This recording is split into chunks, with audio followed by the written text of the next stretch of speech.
Spanish Civil War Commander. This is the game setup, the simple setup. There's two types of initial setups that is possible with the Spanish Civil War Commander. You can have the historical and the probable. The historical means that the Spanish Civil War started as a coup that uh, was resisted heavily by many cities in the Republic, and therefore the nationalists were not able to overthrow the government in Madrid. Initially, all the cities are red and some became blue, nationalists. The game starts off with some cities in red, and the cities that historically became blue are also noted. But for the probable scenario, what we do is roll the dice for each city, and some cities have a propensity for nationalism more than others. Others, are completely red and will stay red, like for example Barcelona. And depending on those, then some cities that initially historically fell on the blue side become, remain red. So that's why we have this here. So there's a bit of a suspense when it comes to the initial overthrows for each individual city. For example, here, the nationalists had this whole region, but as it turns out, against heavy odds, Seville remained Republican and these other ones. So now the nationalists only have this little corner here. So it's going to be interesting playing that. Well, the Army of Africa is in Africa under Yagüe. And here is the Condor Legion, the Junker aircrafts that Hitler supplied to take this for the first land bridge in history to go across and to start conquering. It does seem that the nationalist side, the blues are heavily outnumbered, etc. But the fact is that over time, the calendar forces are to their favor. Here's the calendar deployments, which include German units of the Condor Legion and, of course, the Italian CTV, and the Republican ones, which include Soviet aircraft, Soviet tanks, and, of course, the international brigades ready to come in. Interestingly, all the Soviet forces that are allies still pay for deployment, but the fascist forces that are allies do not have to pay for deployment. You have a number of militia units like the CNT trade unions. You have the PUM, and some of these units do not mix with each other. You get negative demerits if they're fighting together. So it's a bit of a mess, but there is a method to the madness. But the modifiers clearly show which forces fight better with each other. The blue side doesn't really have that problem too much. It's more the communists, the socialists, the anarchists that are more divided. The ships are there. That's all historical. The nationalists have those battleships. The Republicans have a bigger navy. There was a small chance initially that Madrid would have fallen on the blue side, but it didn't. It remained red, and so therefore the gold reserves, that's 200 points, that's a lot of money. The gold reserves remain here in Republican hands, and they're going to need that money for when they start running out. Republicans have a slight advantage to the nationalists there. They do initially with the industry as well. Agriculture is marked as well. These are the green points here, the green numbers, who controls most of the agricultural regions. The border cities, border routes, Portugal is on the nationalist side. France is more on the Republican side. So this means that this border zone here is closed to the Republic because it leads to a nationalist city.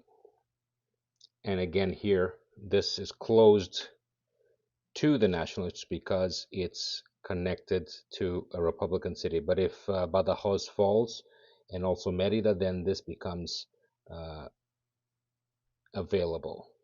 The nationalists do start with more credit than the Republicans. And these metal cubes here are the mines. These mines here are zinc and pyrite.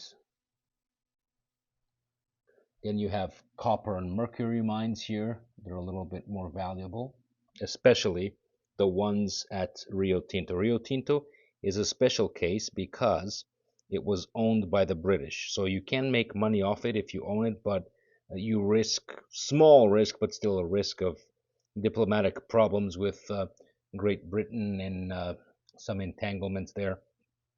So you got to be careful how you use this, and only if you really need to. Rio Tinto is British, and also Gibraltar. You don't want to mess with Gibraltar, especially because it has a very high defense factor. You just leave it as it is, you know.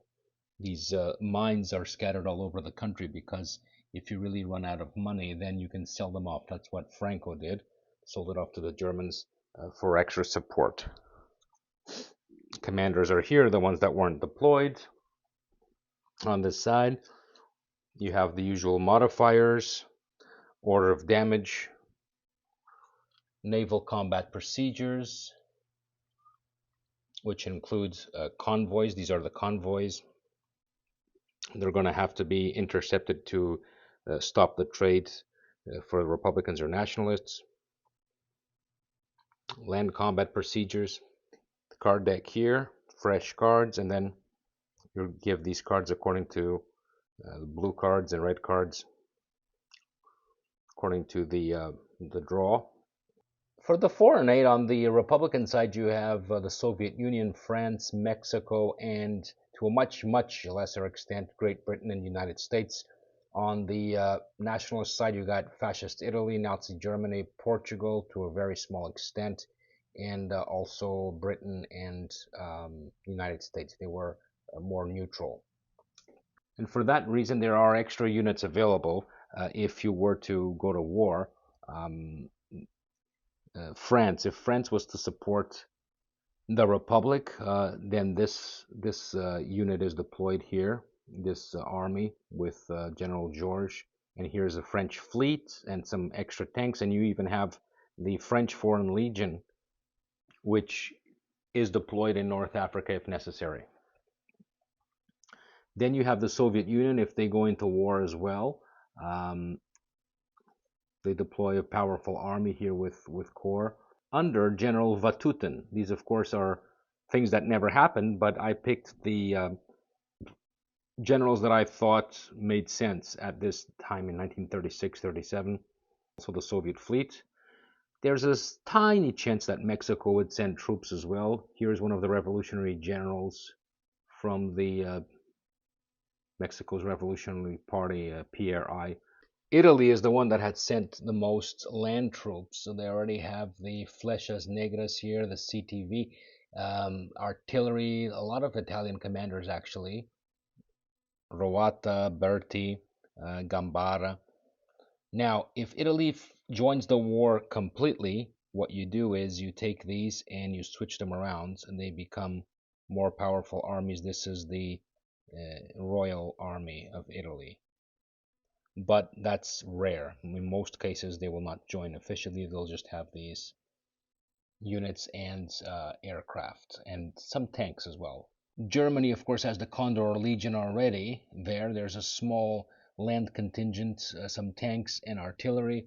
And of course, the more famous German Air Force here. But if they do join the war completely, officially, then we unleash this army here and two panzer divisions, very powerful, unleashed on Spain, even though it's a mountainous terrain. They can do a lot of damage, very dangerous, under General Reichenau, which historically was one of the generals in the initial advance on Moscow. And of course, the Kriegsmarine fleet here. These are almost unbeatable forces if they should join the war. If the Americans would join, which is very, very unlikely, but there is a small, tiny chance that that happens in the game, then they have the American International Corps. That's a made-up name, under General Leslie McNair. That's who I picked to command that. Again, American fleet. The British have Lord Gort commanding the British Expeditionary Force early into World War II. That would have started in Spain instead of France then in this case, and their fleet. But this is unlikely. In most cases, this, I I played the game dozens of times, and this only happened once. I think one of these sides that I can remember joined. The same goes for the Germans. Most likely it would be just the Italians with a little bit more responsibility. There it is. A probable, slightly historical setup for Spanish Civil War commander. But as I mentioned, you can have a fully historical setup if you follow those instructions, if you prefer to do that instead.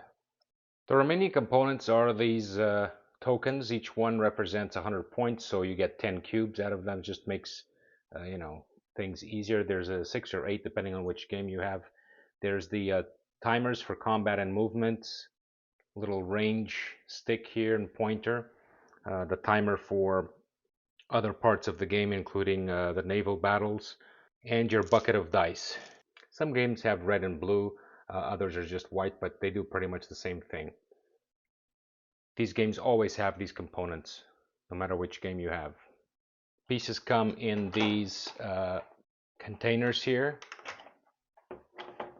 It's long because that way you can put it right beside the board and it doesn't take up a lot of room. You put one on each side of the board, and there's two, one per side.